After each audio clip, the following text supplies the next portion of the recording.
Distortion is super common in tons of genres of electronic music. So today I'm going to show you 7 distortion mistakes that you need to avoid and what you can be doing instead. So the first thing is simply using the wrong type of distortion. Got a little housey, melodic Chicago thing going on here. I'll just play for you this example, but also listen to the bass line as I play it.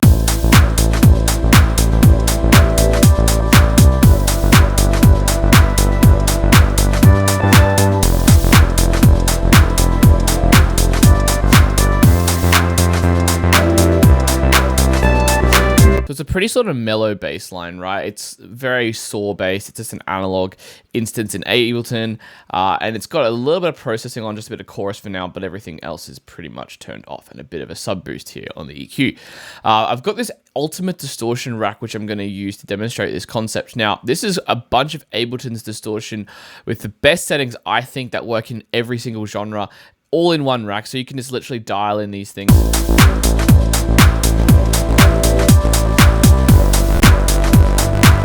So you'll be able to grab this for free down in the description if you want to grab this. It's an awesome little tool that I've been using. But what you can do is I'm going to bring up the amp, right? And just hear how this affects the bass line in the context of this mix.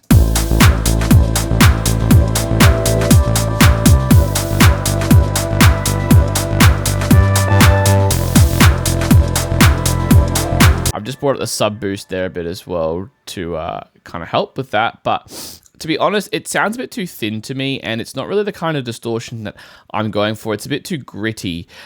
This might work for, say, maybe a bass music kind of genre where you want to gritty up the bass, but for this more housey kind of old school feeling track, I want something a bit more warmer, right? So I'm going to instead use the saturate knob. So the saturate knob is just the Ableton saturator, and it will, yeah, as you'll hear, it will really kind of give it a nice effect. I'm just going to bring down the sub boost instead to compensate.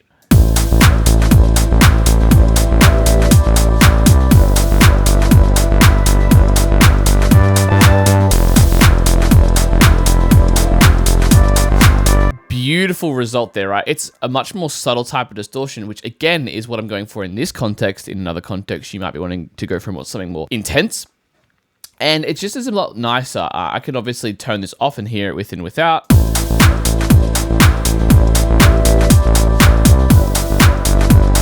So that sub boost and saturation really just adds a nice effect there. And so I'm using the right type of distortion for this particular sound in this particular context. The second thing is weakening the sub or fundamental of a sound. So this is a common thing that happens when producers just chuck a saturator on, like I've got here, right? So I'm going to turn off the ultimate distortion rack for now, just so we can hear what's going on.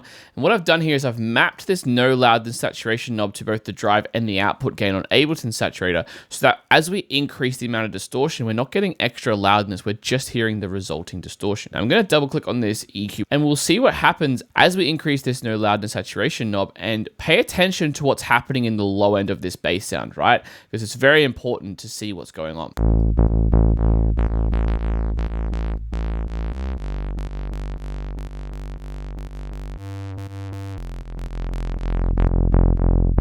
So notice how there is a more high end up at this point, right? So we're doing 36 dB of drive and then 36 dB of output compensation, but the sub and the lower frequencies are way quieter.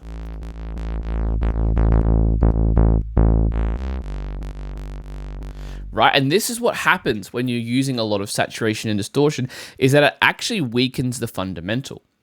And this can be important if you're wanting to retain the low, deep feeling of your bass while adding that thickness, right? So the way you can compensate with this is either with EQ before or after the saturation, something I'll be covering later in this video. But for example, in this case, let's add a bit of saturation. And then what I'm going to do is I'm going to use this low shelf on the EQ here and boost it up by about 2 or 3 dB. And then I'm going to simply put this in the chain here, right? And then I'm just going to turn off and on the chain, and then we'll be able to hear whether the low end is balanced with the extra thickness we're getting in the upper frequencies. So I'm going to bring it down the amount of saturation.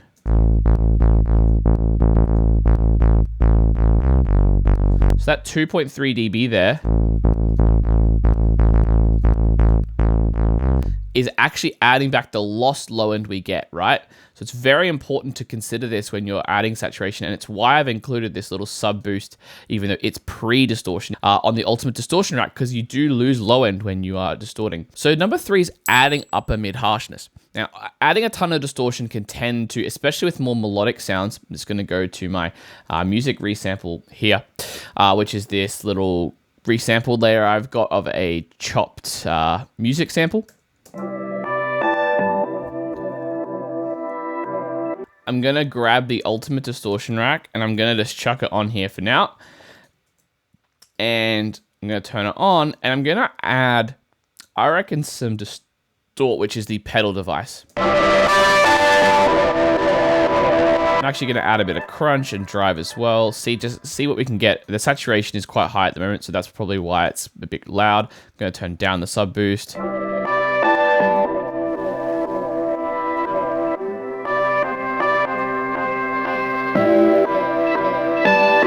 Give it a little bit of everything, why not? But what you'll notice is now when I check on an EQ8 is that there's quite a bit of harshness in this 2 to 3 kilohertz range.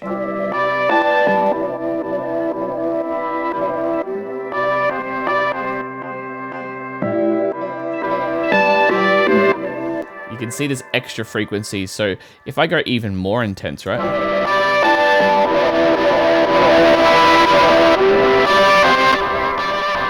Notice how there's that huge pile up as you get really intense. And this is a particular case if you're distorting really fat basses and stuff like that. Like I'm sure it would happen if I went back down here and decided to like absolutely like brutalize the bass, right?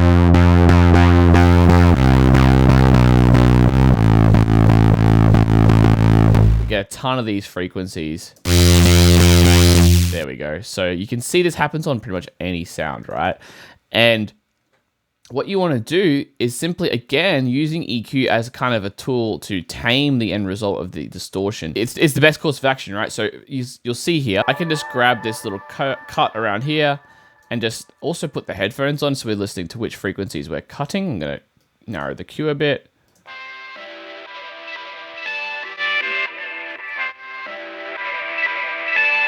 That really annoying frequency there, right?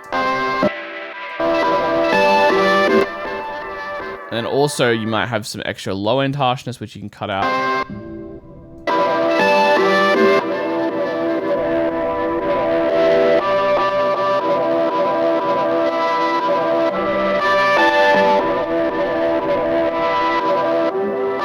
And that just tames the harshness of the end distortion result we got. And now I can listen to this in context.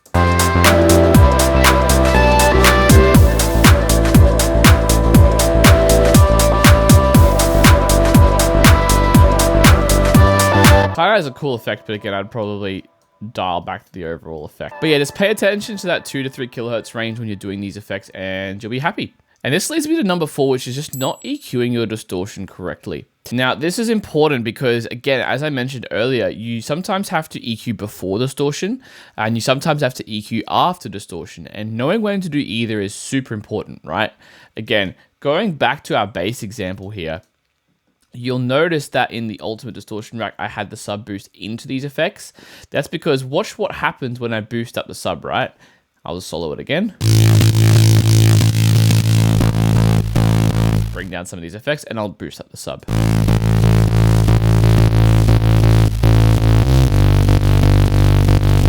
At a certain point there, the sub's actually not getting louder. It's just affecting the character of the distortion. We're basically adding drive, but into each of these processing units. So it's basically increasing the amount of like energy of distortion in that particular frequency range.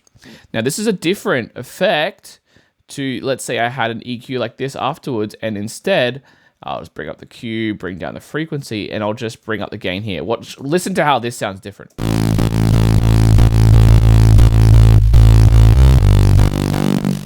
Right, to this. Again, this.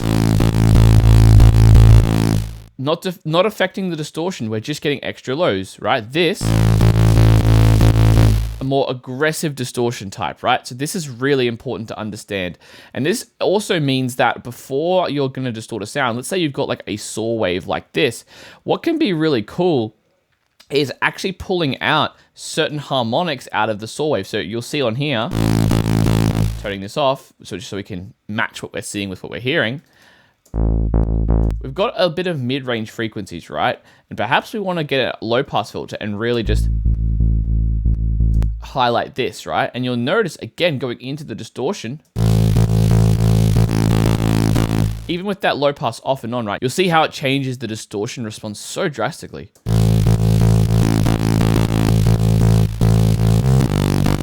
The unfiltered one sounds more unruly. This one sounds a bit more controlled and fizzy. And then that goes for anything, right? So I could go and do like a nice boost into all the distortion. Kind of cool for acidy type effects. So you could even not even have to do it with a low pass. You could go with a bell curve or something like that, right? And that's just going to give you a cool like resonant sort of effect, right? Very awesome type of effects. And then on the other side, you know, again, like we saw in the last tip, you can control certain frequency ranges, particularly that harshness, but you can go even further than that. You know, you could say boost down or cut down on the high end with a high shelf. Because maybe you don't really like the high end, or maybe you could just filter just 10K. Warm up the sound again after the distortion, right? You could even, you know, pull out some of this chunky low mids, right?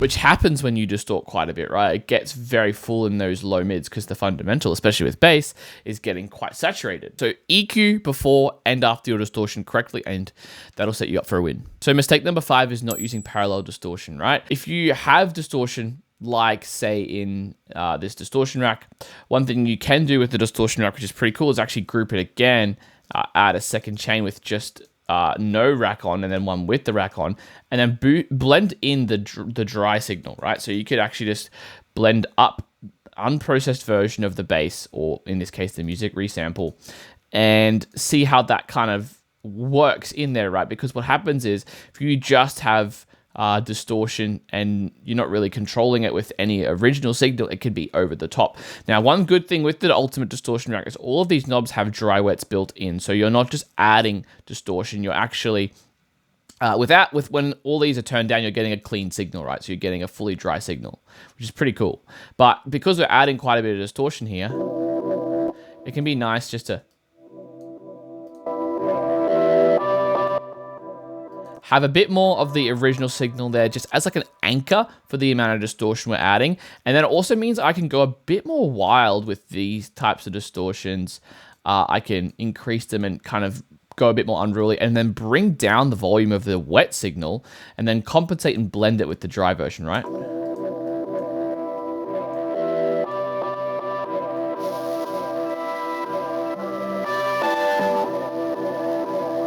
Right, without the dry, it's just a pile of mud. With the dry,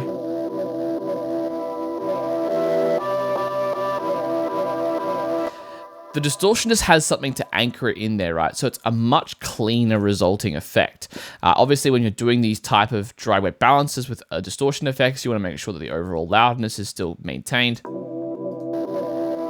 In this case, it's roughly the same, which is good. You can obviously go further with this by using distortion on sends for multiple instruments, where those distortion effects, say we added in a new return track, call it saturate, and added one of Ableton's saturators on there, we would make sure it's 100% wet, and then we could, for example, you know, add a 6 dB and then out on the 6 on the output, so we're getting a 6 dB of drive without extra loudness, maybe on medium curve, and then we could say, hey, let's send a kick there, right?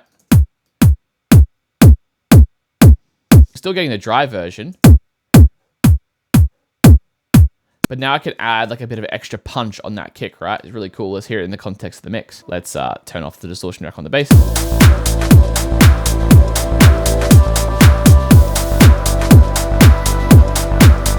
Just making that kick smack a little more. So mistake number 6 is ignoring the 10% rule. I love using this 10% rule with distortion because it helps you avoid oversaturated mixes.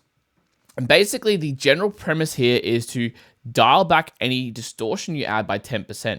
And this will just result in a much more balanced, less like stuffy mix, I guess you could say. So let's go back to the music resample, right? Now I've got all these effects on the parallel channel here. What if I just brought them back all just a tiny bit and saw how that sounded, right? Like just by 2 or 3 on most cases, like 10%, you know? We're not going crazy here. And then maybe a bit down on the volume as well.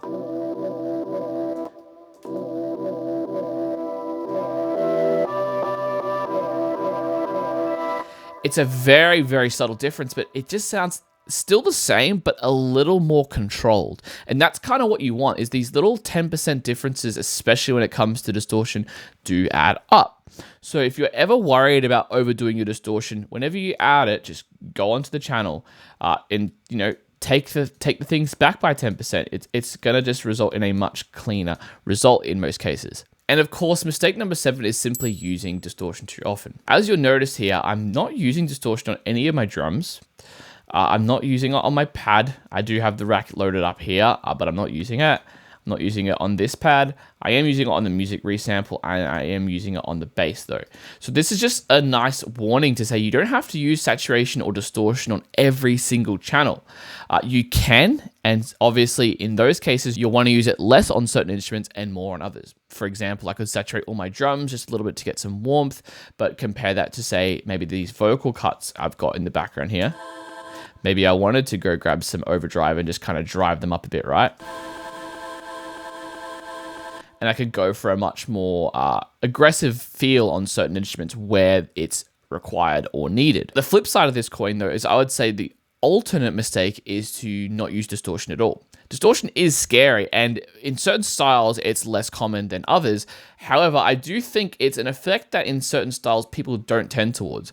For example, in like more chill, stripped back electronic music, like melodic house, liquid drum and bass, even things like lo-fi hip hop, distortion seems like it might not have its place. But obviously, this is a very chill track, and I've found many cool uses for distortion already. Obviously, you have to suit the context, but I would encourage you to branch out. Try using distortion in ways maybe you haven't thought of before. Maybe for you, it's using it in a more subtle way. Or maybe it is distorting something, but then controlling it with some filtering and stuff like that, like I showed you earlier in this video, so that the effect isn't brutal and it's not going to destroy your mix. So find a nice balance of distortion use, whether it's for creative purposes, whether it's for mixing purposes, or somewhere on that scale in between.